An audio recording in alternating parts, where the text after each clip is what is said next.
Welcome to the tutorial of TMS Advanced Input Dialog. This non-visible component allows you to build task dialogs for user input. TMS Advanced Input Task Dialog is a component that is based on other TMS software components. If you understand the functionality of TMS Advanced Task Dialog, then you understand the dialog functionality of the input dialog. If you understand the TMS Advanced Edit Control, then you understand the input technology behind TMS Advanced Input Task Dialog. So for both of these components, there are tutorials available on TMS Software TV. So before you continue, make sure that you've seen both of these tutorials so you're up to speed with the topics at hand. Usually I build my own custom demo, however, the Advanced Input Task Dialog demo is excellent because if you have looked at TMS Advanced Task Dialog and a TMS Advanced Edit, you really don't need more than this demo because this demo focuses on the input capabilities of the task dialog.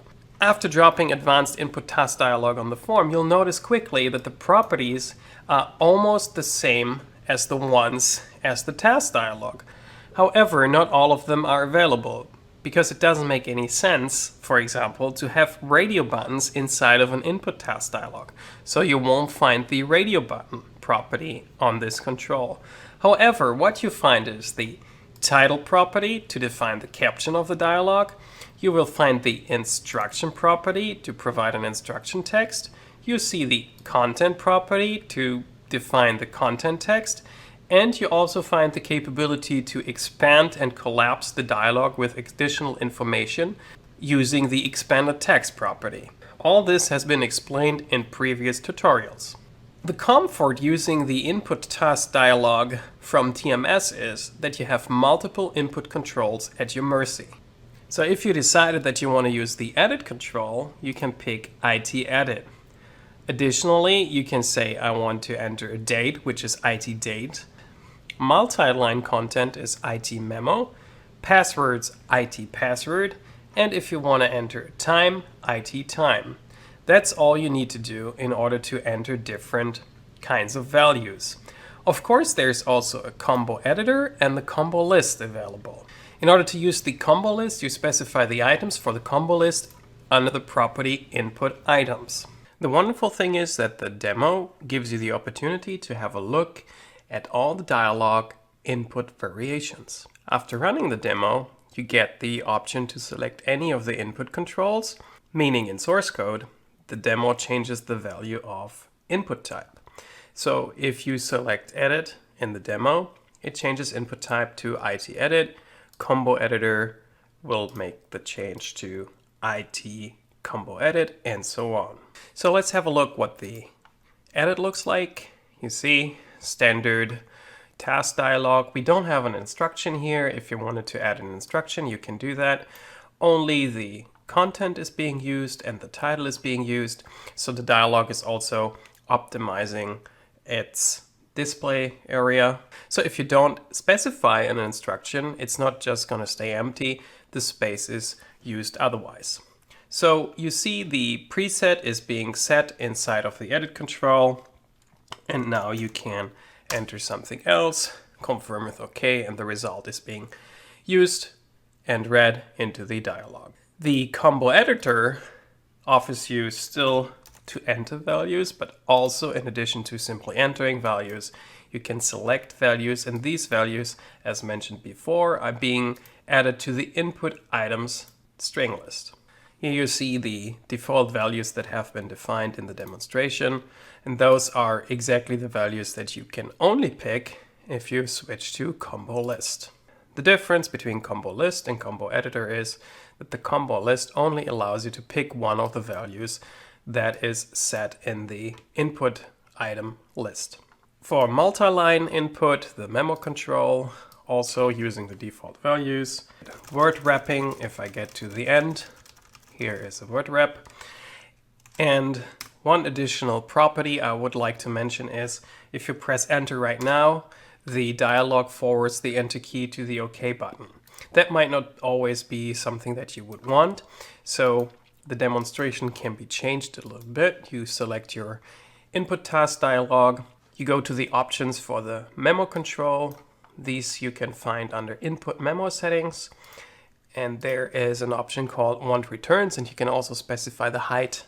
So if we double the height and we also say want returns, that means pressing the return or enter key will actually cause a line feed to be inserted into the memo control and not the OK button to be pressed.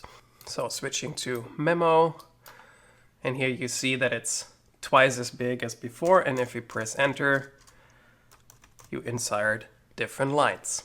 The date picker gives you the option to enter date information using a wonderful calendar control, so you can select dates easier.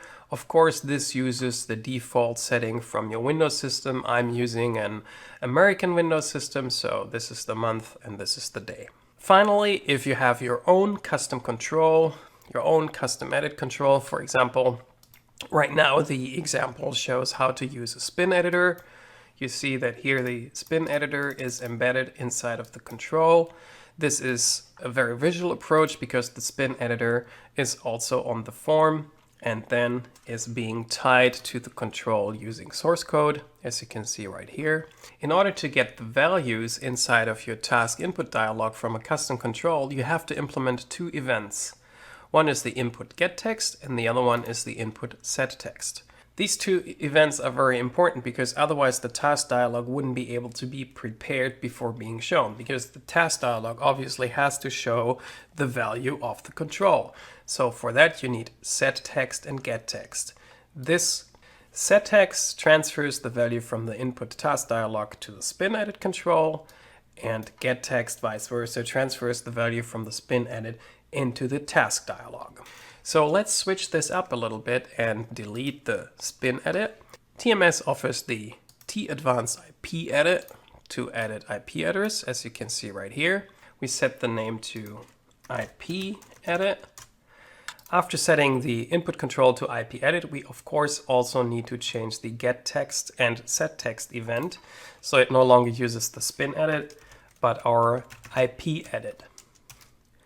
What we need to do is we need to assign to text the value, the IP address that is inside of the IP address control. The property that we need to use is IP address. We cannot use text or edit text. These are two other properties that the control offers. In this case, we need to use the property called IP address. And the other direction, of course, ipedit.IP address equals text. That's all we need to do. We switch to custom control. We also see that the IP address is visible. We did not change the visible property. I do this intentionally to show another behavior of the control. Let's show the dialog. You see the edit control is now the IP address control, and it disappeared from the form. So the parent has been changed to the task dialog internally, and entering an IP address, confirming the IP address, and the result has been changed to it, and the control is still tied to the task dialog. So this is the behavior I wanted to show. So make sure that you set visible to false whenever you use the visual approach to pass edit controls to the task dialog. This is how comfortable you can get user input with the input task dialog. The most important thing is you create dialogs that rely on the operating system. So whenever Microsoft updates its styling, your dialogs will always look up to date.